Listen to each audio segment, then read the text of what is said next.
Jumpa lagi kita bersama saya Andi Malarangeng dalam bincang-bincang mengenai politik dan negara dan terus melanjutkan perbincangan dengan Pak Kevin Ekvan tentang Afghanistan. Ini part 2 dan kali ini kita bicara tentang Pak Kevin the future of Afghanistan yang tentu saja tidak mungkin kita abaikan sejarah Afghanistan sendiri dan mudah-mudahan kita lihat ada titik cerah di situ. Pak Kevin, kira-kira di bawah pemerintahan Taliban yang baru, yang kedua ini, kira-kira apa yang akan terjadi di Afghanistan? Bisakah kita lihat kan misalnya begini, orang-orang cerdas, orang-orang pintar, semua meninggalkan Afghanistan. Kita lihat 120.000 lebih orang, termasuk orang Afghanistan sendiri, melarikan diri. Mereka pasti orang-orang terpelajar, bahkan airport itu sendiri barangkali tidak ada yang bisa menangani sekarang. Pemerintahan pun pasti tidak ada lagi, mana itu akuntan, insinyur, ahli pajak dan segala macam. Bahkan berbagai macam peralatan-peralatan ketentaraan yang ada di sana mungkin susah juga untuk dioperasikan kalau itu semua dengan komputer dan sebagainya. Nah, brain drain boleh dikata. Kira-kira bagaimana the future of Afghanistan, masa depan Afghanistan di bawah Taliban ke depan ini? Jadi, isu pertama, apakah ini ada pemerintahan Taliban atau pemerintahan Afghanistan? Kalau ini hanya pemerintah Taliban, bahkan banyak sekali orang dan kelompok dan kaum merasa dirinya terasing, bahkan terancam. Jadi konsekuensi untuk menjaga perdamaian itu kan lebih sulit. Atau stabilitas yang diperlukan untuk membangun negara menjadi lebih sulit. Tetapi kalau yang muncul adalah pemerintahan Afghanistan, di mana salah satu komponen anggota koalisi boleh disebut adalah Taliban, tapi ada kelompok-kelompok yang lain yang punya peran bukan sebagai perhiasan, tapi sebagai pihak yang punya peran substantif. Saya rasa ada di antara yang keluar akan pulang. Oke. Kalau dia merasa ini aman, nyaman, bisa bekerja, bisa bikin sumbangan untuk pembangunan bangsanya dan kemakmuran keluarga, mereka akan kembali. Nah, sebagai informasi, Pak Kevin ini dulu pernah tinggal di Afghanistan, bertugas di sana di bawah Badan PBB UNDP selama setahun, tahun 2002-2003. Betul. Dan tentu saja barangkali satu dari sedikit orang yang ada di Indonesia yang mengerti betul tentang Afghanistan. Nah, Pak Kevin, di Afghanistan memang ada kelompok-kelompok, baik bersenjata maupun sebagai sebuah kelompok kultural. Ada orang Pashtun yang mayoritas, ada Uzbek, ada Tajik, ada Hazara, dan juga agama beda-beda. Nah, kira-kira Taliban bisa menyatukan nggak kelompok-kelompok ini, terutama juga yang punya kekuatan senjata seperti keluarga Tajik, Masud itu? Ya. Inilah tantangan buat Taliban. Saya punya firasat bahwa pimpinan Taliban maunya begitu. Artinya dia mau merangkul. Ya, mereka menyadari bahwa kalau mau membuat satu sistem kenegaraan yang sangat eksklusif, diskriminatif, brutal kepada yang tidak 100% sejalan dengan dia, itu mahal dan membuahkan perlawanan yang tambah sulit. Tapi di dalam garis komandonya sampai ke daerah, orang boleh disebut pimpinan satuan-satuan Taliban di daerah belum punya visi yang lebih luas seperti yang itu. Nah, ingat beberapa di antara Taliban yang jadi pemimpin itu lama di luar negeri. Jadi mereka sudah punya visi yang tidak hanya sebatas desa dia. Atau tidak seperti kata dalam tempurung, dalam bahasa Indonesia. Tapi banyak dari anak Taliban boleh disebut itu, banyak juga yatim piatu yang dibesarkan di tempat yang sangat keras dan sulit. Jadi perspektif mereka kan sangat dibangun oleh pengalaman kehidupan mereka. Jadi ada harapan bahwa pemerintahan Taliban yang berikutnya, yang kedua sedang ini dibentuk, ya, bisa saja berbeda dengan pemerintahan Taliban yang pertama. Lebih realistis dalam konteks bagaimana berkuasa, bagaimana merangkul kekuatan-kekuatan lain, dan mungkin juga dalam hubungan internasional terhadap negara-negara lain, termasuk Amerika Serikat. Ya, saya rasa mereka juga sadar mereka tidak bisa membangun negara berbasis candu. Jadi, itu nggak cukup. Karena jadi musuh internasional. Jadi musuh internasional, tapi itu nggak cukup untuk membangun satu negara berpenduduk 38 juta orang. Opium. Jadi kecanduan itu ya, candu itu kan nggak cukup, opium, popi. Jadi harus punya ekonomi yang lebih canggih dari itu. Sekarang ekonomi Afghanistan, dan kita juga harus sadar 20 tahun ini boleh saja disebut gagal semua. Tetapi struktur ekonomi udah jauh berbeda dari 20 tahun lalu. Teknologi yang sedang dipakai. 20 tahun lalu tidak ada HP. Yang punya HP hanya waktu saya pertama di sana tahun 2002. Awal saya di sana harus pakai yang keluar negeri, yang keluar antariksa. TV satelit. Ya. Satelit handphone. Iya, itu aja. Nah, 3-4 tahun kemudian waktu saya kembali, karena sering kali saya bolak-balik kan. Teman-teman Afgan mulai nyindir karena saya bawa Ericsson yang tua. Mereka kan agak nyindir, kok kau pakai telepon yang HP yang jadul begitu? Saya bilang sombong-sombong amat kalian ini 22 tahun lalu nggak ada HP sama sekali. Kok sekarang gitu. Jadi hampir jadi penetrasi teknologi seperti HP dan lain itu sudah sampai ke desa. Kalau dulu zaman Taliban, internet dilarang, televisi dilarang, radio dilarang, film dilarang. Nah sekarang bisnis ada juga yang mengandalkan teknologi berbasis internet. Apakah bisa kembali ke situ? Sistem perbankan sekarang bukan hanya bagi bawa unta dengan duitnya di atas tas di belakang, tapi ada internet banking system di antara Afghanistan sudah ada. Tentu saja di antara Afghanistan Bank, jadi BI Afghanistan Bank, mereka punya sistem. Ya, dan bank swasta yang ada di situ. Jadi semua ada. Apakah itu bisa ditutup? Selama Pak Kevin itu uang yang digunakan uang mana? Namanya Afghani, mata uangnya Afghani. Jadi waktu itu habis sekian lama inflasi sudah menggila juga dulu. Ada proses renominalisasi seperti dulu di Indonesia tahun lama. Jadi 3-0 dipotong. Jadi Afghani baru, Afghani lama kan. Jadi Afghani baru.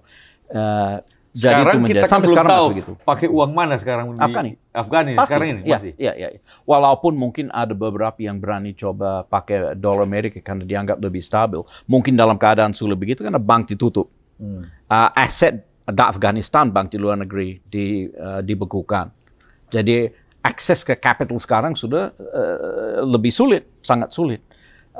Tapi mata uangnya masih akan tetap menjadi Afghani, apapun itu tetap mata uang negara. Sampai sekarang pemerintahan Afghanistan kan belum terbentuk. Yang Taliban berkuasa, tetapi pemerintahan Afghanistan belum terbentuk. Dengan demikian kita juga belum tahu model pemerintahan apa yang akan dilakukan. Katanya tentang seperti Emirat atau apa. Sebenarnya bagaimana sih sistem pemerintahan Afghanistan dari sejarahnya, Pak Kevin? Jadi this is very menarik. Jadi lepas dari Alexander the Great menduduki atau Genghis Khan menduduki dan semua Inggris menduduki tapi sekitar 1895 terbentuk pemerintahan Afgan 1895. Ya, konstitusi pertama. Nah, yang kita lihat selama 60-an tahun setelah itu ada semacam pergerakan. Tiap konstitusi yang dibuat yang kita lihat adalah pergeseran dari absolute monarki di bawah Shah Afghanistan. Ya, jadi mereka nggak punya raja namanya Shah, sama seperti Iran kan orang Parsi, orang Persia. Jadi orang Afgan itu Persia. Shah dulu berkuasa mutlak. Tapi tiap kali ada konstitusi baru, ada pergeseran kekuasaan menuju ke parlemen. Parliamentary democracy. Belum saya bilang awalnya belum berani saya bilang demokrasi, tapi mungkin seperti Inggris dulu kan. Jadi ada pergeseran kekuasaan menuju ke parlemen dari raja. Jadi House of Lords dan House of Commons. Macam begitu. Jadi Walisi Jirga sebagai DPR.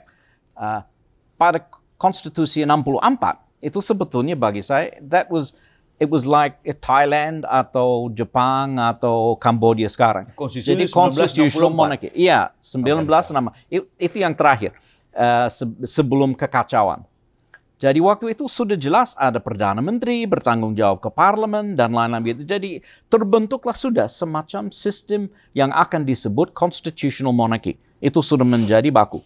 Dan raja Shah makin lama makin sebagai simbol pemersatuan, tapi mungkin seperti Thailand, jadi masih punya peran kan sebagai figur. 73 kita baru punya kekacauan. Itu ada kudeta oleh sepupunya Shah yang ambil alih. Sebetulnya mantan Perdana Menteri tahun 50-an. Dia ambil alih. Dan proses dia menyatakan republik. Jadi kerajaannya dibubarkan, diganti dengan republik.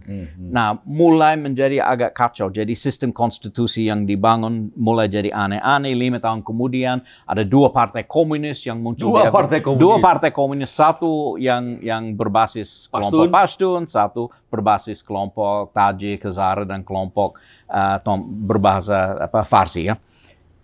Mereka jelas tidak bersatu. Akhirnya Uni Soviet masuk. Sistem konstitusi udah mulai aneh-aneh karena sistem komunis begitu nggak jelas antara partai dengan negara dan lain-lain. Terus diganti oleh Mujahidin, makin nggak jelas, terus Taliban bubar total. Konsepnya sistem kenegaraan berbasis undang-undang dasar kan. Jadi ada trajectory, ada arahan yang sudah jelas selama 70 tahun kan. Dari 1895 sampai 64. Sudah jelas negaranya menuju kemana ya. Jadi ada bibit-bibit proses demokratisasi di sana. Tetapi hancur karena kekacauan Uni Soviet dan kemudian... sebelumnya kudeta yang menjatuhkan sistemnya. Ya, jadi itu mengundang semua masalah yang muncul berikutnya. Ya. Nah, ketika Amerika kemudian berusaha masuk dan membangun kembali demokrasi, kegagalannya adalah karena dia tidak mampu mencari genuine demokrasi dan leadership yang atau sistem yang sesuai dengan pranata yang ada di sana. Jadi buat saya kesalahan yang saya lihat, pertama, mengapa mereka harus bikin negara yang kuat, di ibu kotanya kuat? Sentralistik. Jadi memang kata federal di Afghanistan itu kata fitnah seperti di Indonesia. Jadi jangan pakai kata federal di Afghanistan. Dan alasannya nggak jauh beda juga alasannya. Tetapi untuk berfungsi buat saya, negara itu harus bersifat sangat decentralized. Mestinya negara kesatuan tapi dengan desentralisasi. Sangat kuat, ya betul sekali. Jadi yang dilakukan di sana adalah sentralisasi yang terus-menerus. Sangat centralized. Dan juga kekuasaan di sana disatukan sekarang di tangannya presiden. Jadi kalau saya tidak bisa jadi presiden, saya nggak dapat apa-apa kan. Paling sedikit dalam sistem parlementer. Partai saya mungkin nggak berkuasa, tapi saya masih bisa punya peran kan. Presiden Afghanistan bisa mengganti gubernur begitu saja? Ya.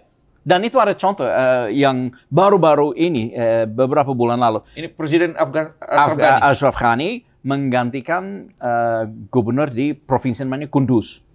Dan diganti oleh orang mungkin kerabat dia, tapi oleh rakyat di sana nggak kenal, nggak suka, bukan orang sana, tapi di drop aja kan, karena punya wewenangnya begitu. Jelas mereka menolak, membuat demo-demo macam-macam begitu kan, untuk sebagai tanda penolakan. Sistem pemerintahan lokal sudah berhenti karena nggak berfungsi lagi karena itu. Jadi hal-hal seperti itu menandai bahwa sistem yang dibangun di Afghanistan nanti, andaikan mau menjadi efektif buat saya, hemat saya, harus berbasis decentralized sekali. Jadi sistem pemerintahnya akan berlaku untuk masyarakat Hazara di pedalaman dan di pegunungan pasti berbeda. Dan aliran pikiran dan kebijakan berbeda. Nah, daripada yang misalnya di selatan. Di samping itu, di samping suku-suku yang begitu banyak di sana, tetapi juga aliran agama yang ada di Afghanistan juga beda-beda. Pada umumnya ada 2 aliran besar. Jadi mayoritas orang Afgan Sunni itu bermazhab Pashtun, Tajik, Turkmen, Uzbek. Mereka kan Hanafi, mazhab Hanafi. Sedangkan yang Hazara di pedalaman mereka kan Syiah. Jadi sekitar 20% dari orang Afghanistan itu Syiah. 25% mungkin Syiah. Kenapa pemahaman Islam Taliban begitu radikal dan begitu keras? Menarik, saya nggak tahu kalau mereka mengaku dirinya Hanafi atau mereka sebetulnya jujur mengaku kita Hambali menuju Wahabi. Karena dipengaruhi teman-teman Arab mereka yang juga mendukung kan Arab Saudi. Tapi yang jelas pelaksanaan kehidupan Islam yang saya lihat dalam sejarah lebih bersifat perpaduan antara suku dan budaya dengan agama. Bukan hanya pemurnian dan penghapusan semua aspek budaya yang ada, kecuali ada tafsiran ekstrim dari budaya Pashtun, Pashtun Selatan. Belum tentu semua Pashtun Saya Selatan. dengar NU, ya, Nahdlatul Ulama, sempat juga bikin aktivitas dan melakukan kegiatan-kegiatan untuk memberikan pemahaman Islam yang lebih inklusif, barangkali yang lebih toleran di Afghanistan. Betul sekali. Jadi sebetulnya salah satu hal yang bikin saya agak bingung, pertama kali saya ke Afghanistan, saya nanyakan teman-teman Afgan, mana NU-nya, mana Muhammadiyahnya, maksudnya di mana organisasi Islam di situ. Mereka bingung, tidak ada. Tapi Islam ada di sini sejak zaman Nabi, benar kan? Iya. Oh, mana organisasi Islam? Nggak ada. Kan ada di Undang-Undang Dasar kan? Jadi udah beres. Jadi Islam sudah di Undang-Undang Dasar, ya beres. Jadi itu bukan urusan milik rakyat. Saya, wah. Jadi artinya setiap mula dia menjadi raja di paroki dia, di tengah umat dia, mereka. di komunitas dia, jadi masing-masing. Jadi artinya tidak ada organisasi yang tidak ada. nasional. Jadi artinya tidak ada mekanisme untuk menyaring apakah ide ini baik atau gila atau bagaimana diafgankan. Sedangkan di Indonesia kita punya ormas yang besar yang bisa menyaring. Jadi apapun yang datang dari luar atau dari manapun, ada proses penyaringan, pencernaan, pemikiran, perenungan. Di sana nggak ada. Nah, katanya Nahdlatul Ulama sudah sempat ke sana. Nah, sekarang selama beberapa, jadi mungkin ini berkah kerja baik dari KBRI dulu. Kerjasama antara NU dengan situ.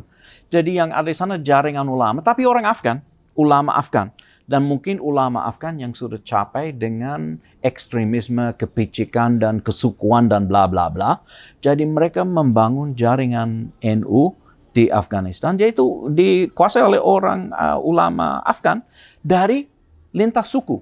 Nah ini kan berbeda. Ada dari Indonesia yang ya pasti ada kerjasama, pasti ada banyak pertukaran, ada ulama Afgan yang ke sini dan sebaliknya kan. Kita tahu Pak JK dulu kalau nggak salah ketemu dengan beberapa ulama dari Afgan kan.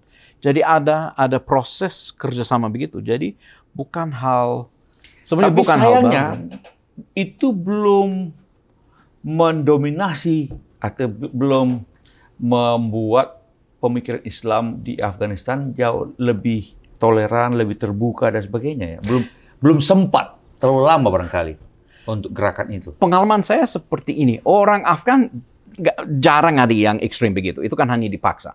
Kan sama di Indonesia, ya yang fundamentalis dan yang memaksa kehendaknya, itu kan cuma keras dan paling ke depan dan membuli-buli, jadi sehingga terasa lebih banyak mereka daripada sebenarnya.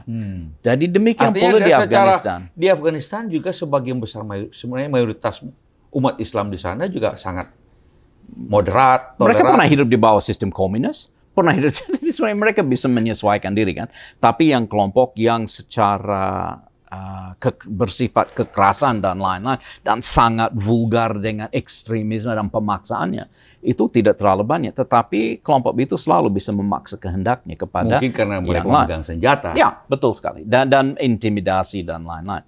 Dan dia merasa diri paling suci, yang lain juga melihat ya mungkin dia lebih tahu dan lain. Jadi ada beberapa cara secara sosiologis di mana kelompok seperti itu bisa punya peran. Tapi yang berbeda, yang mungkin berbeda. Kalau soal perempuan, soal tentang tergantung perempuan mana. Mengapa pemahaman Taliban terhadap perempuan begitu rigid? Misogynist. Ya, saya nggak tahu kenapa. Ada banyak diskursus mengenai itu.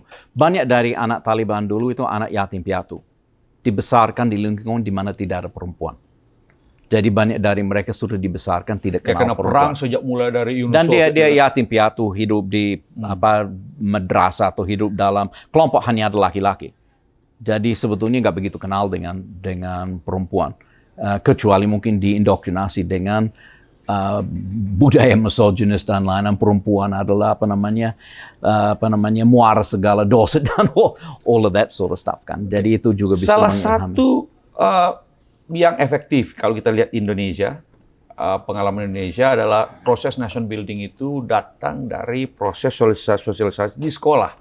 Munculnya sekolah-sekolah negeri di mana-mana, termasuk dalam Orde Baru misalnya sekolah-sekolah impres, itu membuat melalui jalur sekolah proses nation building, sosialisasi tentang keindonesiaan. Di sana di Afghanistan peran sekolah itu bagaimana? Jangan bilang tidak ada konsep Afgan. Yang lucu di sana tidak ada OPM, tidak ada gerakan Aceh Merdeka. Tidak ada begitu di Afghanistan. Tidak ada separatisme di sana. Tidak ada separatisme sama sekali. Jadi perasaan tentang kebangsaan Afgan itu ada.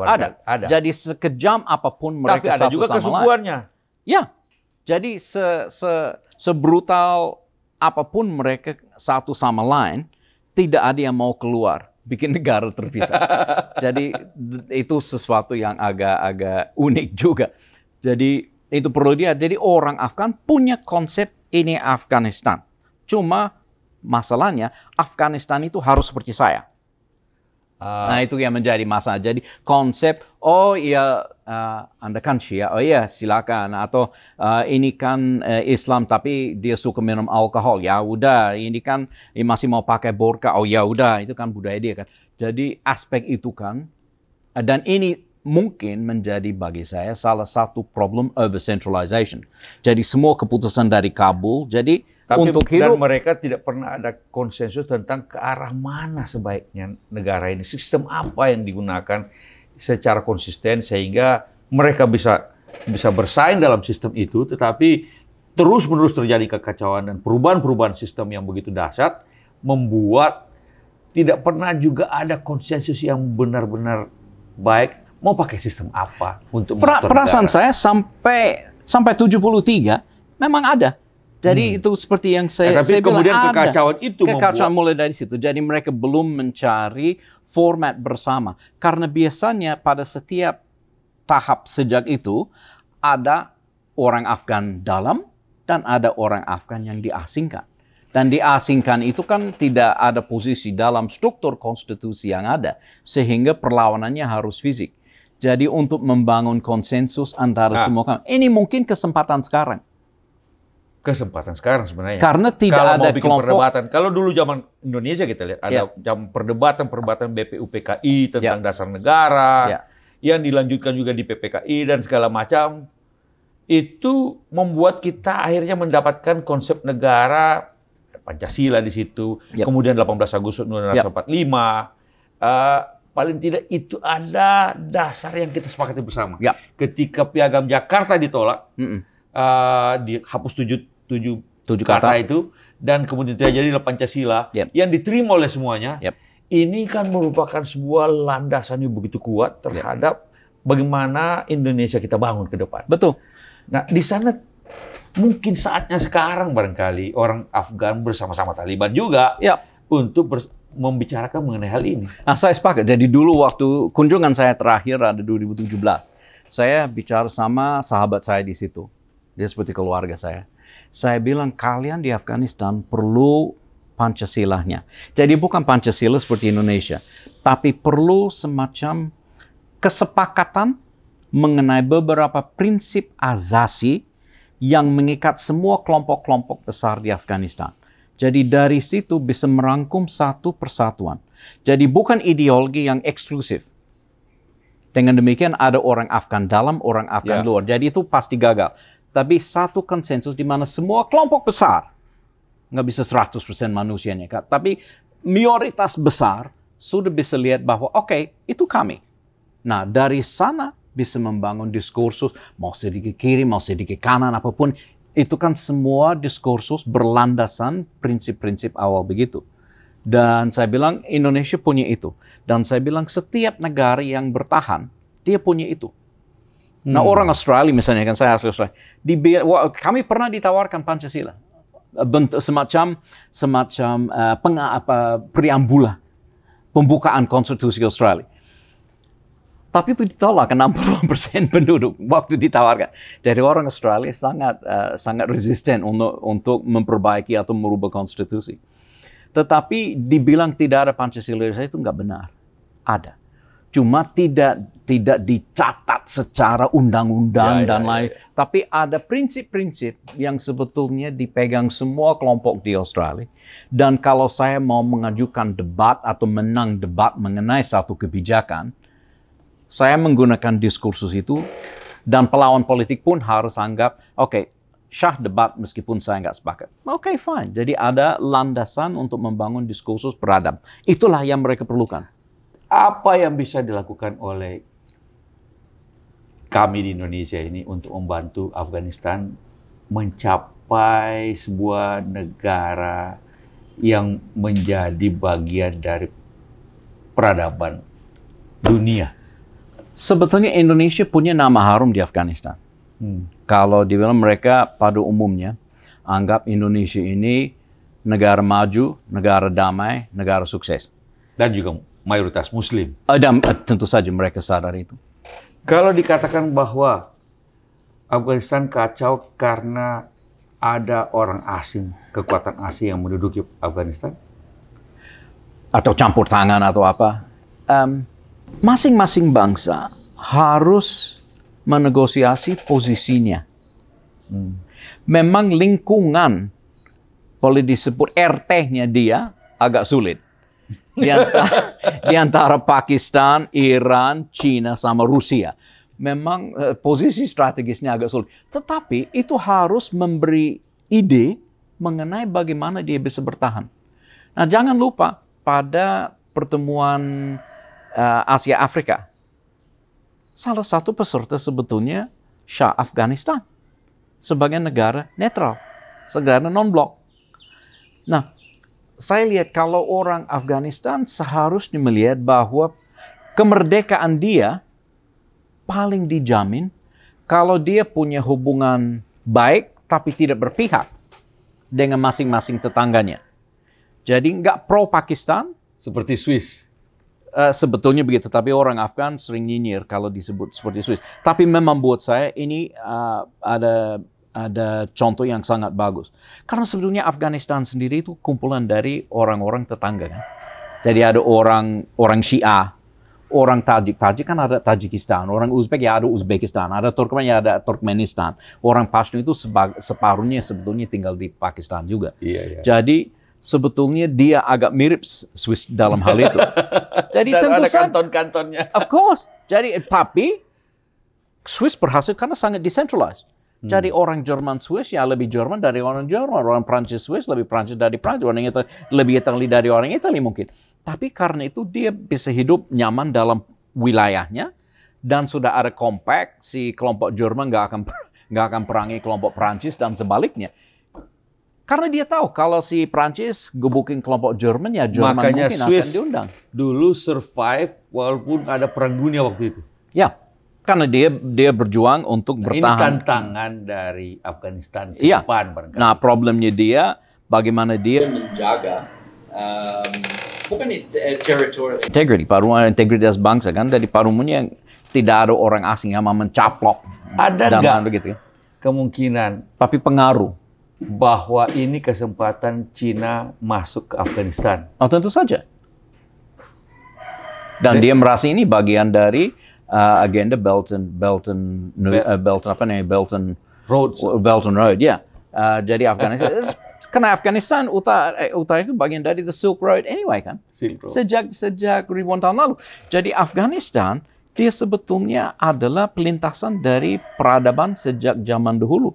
Ini kan harus dilihat sebagai aset bangsa, bahwa dia bisa menjadi pelintasan untuk orang Iran, Pakistan, seluruh orang mantan Uni Soviet sama Cina kan.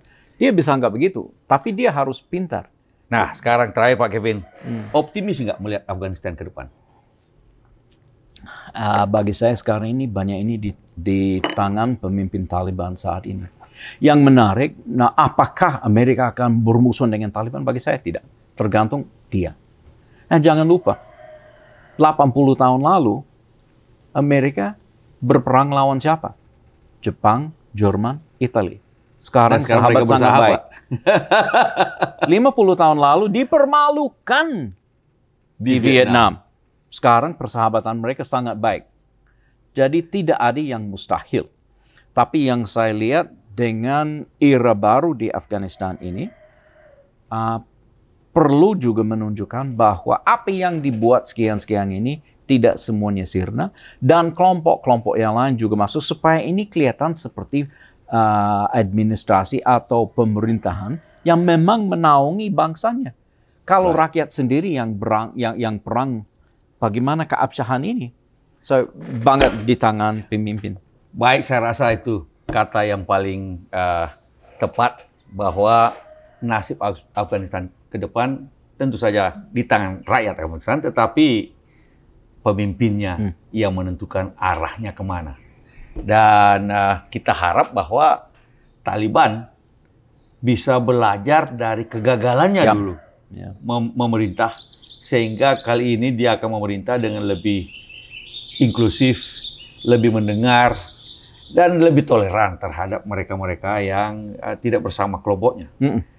Kita tentu saja berharap bahwa Afghanistan bisa kembali pulih secara ekonomi, rakyat kembali bisa beraktivitas, dan menjadi bagian dari pergaulan bangsa-bangsa di dunia. Terima kasih Pak Kevin atas banyak insight. Saya rasa kita tunggu lagi bentuk pemerintahan Afghanistan ke depan. Nah, kalau itu kita bisa lanjutkan lagi pembicaraan tentang bagaimana. Mudah-mudahan kita harapkan yang terbaik bagi Afghanistan. Betul sekali. Siapapun, yang penting Afghanistan tetap harus memang dipimpin oleh orang Afghanistan dan menciptakan sistem yang sustainable ke depan. Demikian bincang-bincang kita dengan Pak Kevin Evans tentang Afghanistan masa depannya. Mudah-mudahan yang terbaik. Kita harapkan yang terbaik. Demikian, sampai jumpa lagi.